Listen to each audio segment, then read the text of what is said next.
एक बार फिर से आप सभी लोगों का स्वागत है क्लास 9th का। ये दूसरा वीडियो है ग्रामर का और इसमें हम क्या देख रहे हैं, आइए देखते हैं। तो नाउन यानी संज्ञा हम पढ़ रहे हैं।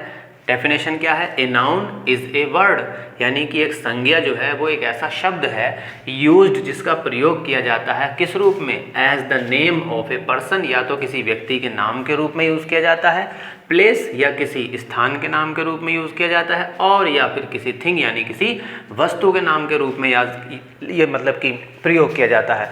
तो किसी पर्सन यानी व्यक्ति, प्लेस यानी स्थान, थिंग का मतलब होता है वस्तु। तो इनके नामों को दिखाने के लिए या वह शब्द जो हम इन तीनों के नामों के लिए दिखाते हैं या यूज़ करते हैं, उस शब्द को क्या बोलते हैं? संज्ञा कहते हैं, यानी कि नाउन कहते हैं। अब देखिए कैसे, जैसे मैंने कुछ बातें लिख दी हैं, जैसे वस्तुओं के नाम। अब वस्तुएं बहुत सारी होती हैं, हमारे आसपास कितनी सारी चीज़ें मौजूद हैं, वो सारी की सारी क्या हैं? वस्तुएं हैं। कुर्सी है, मार्कर है, बोर्ड है, ये पंखा है, लाइट है, बल्ब है, मोबाइल है, चार्जर है, ये सब क्या है? वस्तुएं हैं। तो मैंने कुछ नाम लिख दिए, किताब, कुर्सी, नदियों के नाम भी आ सकते हैं इसके अंदर। वस्तु के नाम में नदियों के नाम भी आ जाते हैं, पुस्तकों के नाम आ सकते हैं, महीने दिनों के नाम आ सकते हैं। उसके बाद स्थान के नाम, ऐसे बहुत सारी चीज़ें आ सकती हैं। किसी स्थान का नाम आ सकता है दिल्ली, यानी कि एक शहर हो गया। किसी गाँव का नाम आ सकता है, क्लियर। और किसी देश का नाम आ सकता है, किसी जगह का पर्टिकुलर आप जगह बताना चाह रहे हैं तो वो आ जाएगा, जैसे गांव, देश, शहर, इसमें जो भी आपका आएगा वो आ जाएगा। उसके बाद व्यक्तियों के नाम में क्या आ सकता है? ये कुछ नाम लिखे मैंने इस तरह से, व्यक्तियों के नाम हो जाएंगे, ठीक। फिर आता है गुण का नाम, इसमें तो कुछ है नहीं।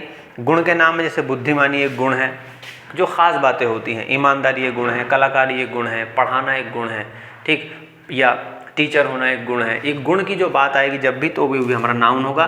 फिर कार्य का नाम क्या हो सकता है? जैसे चुनाव करना, ये भी एक तरह का कार्य है। कोई कार्य करना, कोई कार्य सरल है या मुश्किल है, तो इस तरह की चीज़ों को भी हम नाउन कहेंगे। ये आपको याद नहीं करने हैं, ये खाली मैंने आपको बताने के लिए, समझाने के लिए लिखा है, इनको याद नहीं करना है।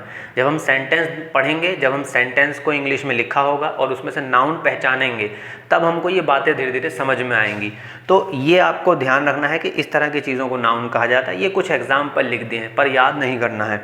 अवस्था का नाम आ सकता है, जैसे नींद एक अवस्था, एक ऐसी स्टेट जिस पोजीशन में आप रहते हैं। नींद है, सो रहे हैं, जागे हुए हैं, ये भी एक अवस्था हो गई।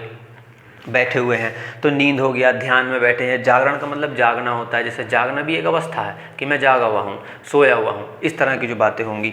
तो अवस्था का नाम आ गया। फिर आ गया भाव के नाम, जो हमारे मन में भाव उठते हैं।